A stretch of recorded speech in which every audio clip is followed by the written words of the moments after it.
É pesado. Sabe? Eu tive um problema emocional, assim, bem grande. De saber lidar, assim, quem era eu. Porque, no fundo, eu queria viver aquilo, mas não me expor daquela forma. Sabe? Então, eu vivi esse conflito. E aí foi quando eu comecei a questionar a minha identidade, assim, realmente quem eu era. E aí começaram a acontecer coisas, aconteceu algo pontual na minha vida, que eu falei, bom, agora eu preciso parar. E aí nessa época, eu frequentava um centro de candomblé, porque eu sempre, desde Porto Alegre, sempre fui uma pessoa que eu queria procurar Deus em algum lugar. E aí eu cheguei nesse centro de candomblé um dia e conversei com o responsável lá.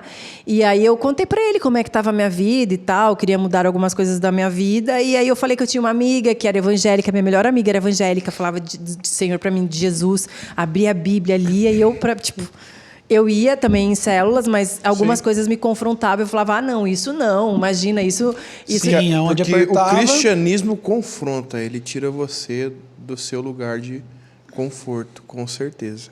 Exatamente. E assim, eu gostava de ir na igreja, eu gostava de cantar louvor, eu gostava quando alguém me entregava alguma revelação, alguma profecia. Essa é a parte boa, né? Eu adorava isso, mas quando alguém me falava assim, você precisa... a Bíblia fala sobre roupas sensuais. Eu falava, nada a ver. Tipo, entendeu? Não, isso aí não acredito. Era tipo...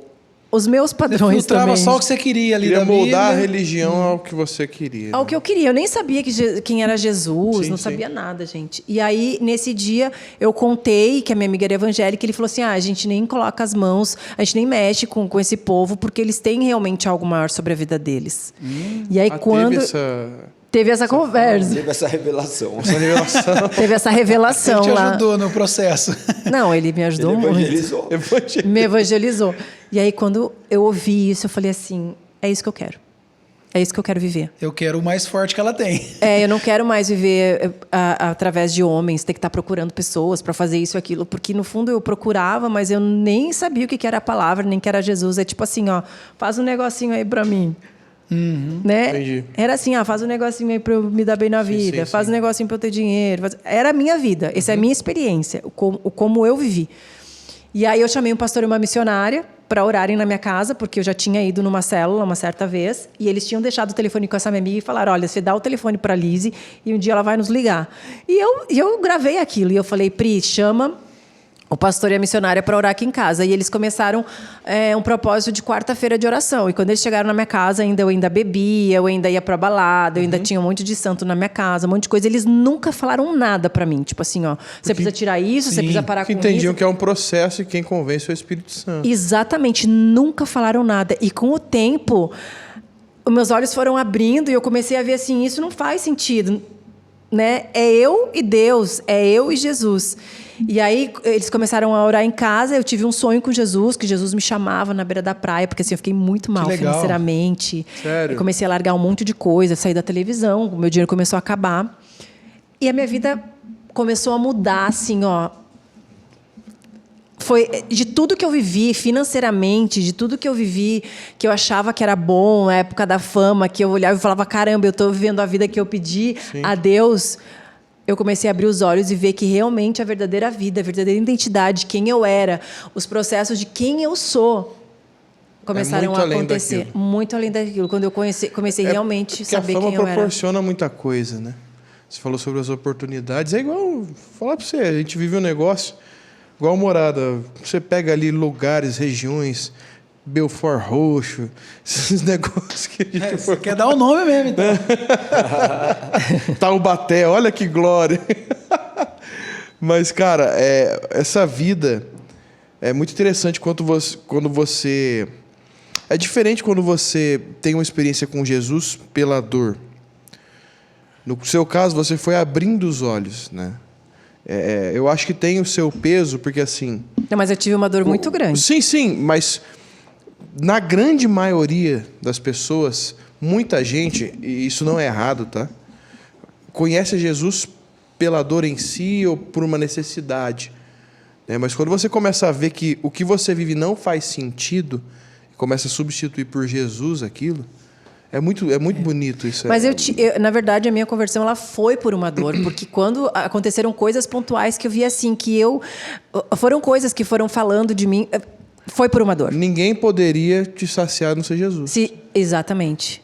É quando você fala assim, ó, eu não tenho mais o que fazer senão procurar Cristo. Mas eu também só vi isso diante da revelação lá dentro do lugar onde eu estava frequentando, sabe?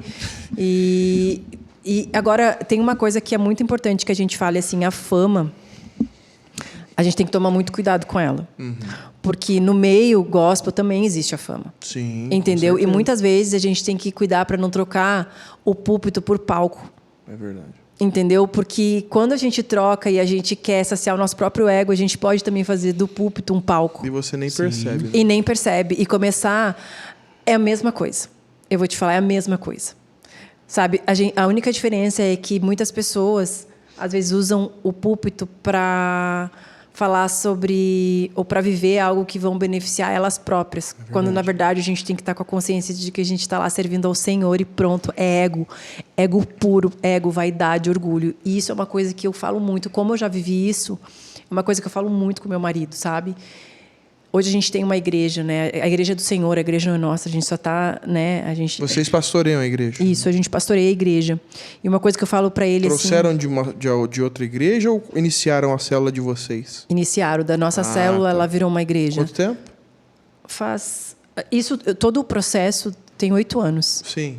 Mas que a igreja mesmo que... Vocês pastoreiam. que a gente pastoreia faz o quê, amor? 3 meses. 3 meses, 4 meses. É um processo bem recente. É muito recente. Mas mesmo assim, quando a gente fazia células, que a gente fez até lá na Livres, com o Juliano, a gente já fez em outros Vocês lugares. tiveram um pastoreio, né? Toda uma direção. Isso, é uma coisa que eu falo muito com o Galego. Não, assim. mas a gente não queria nada disso, não. Isso daqui É direção do...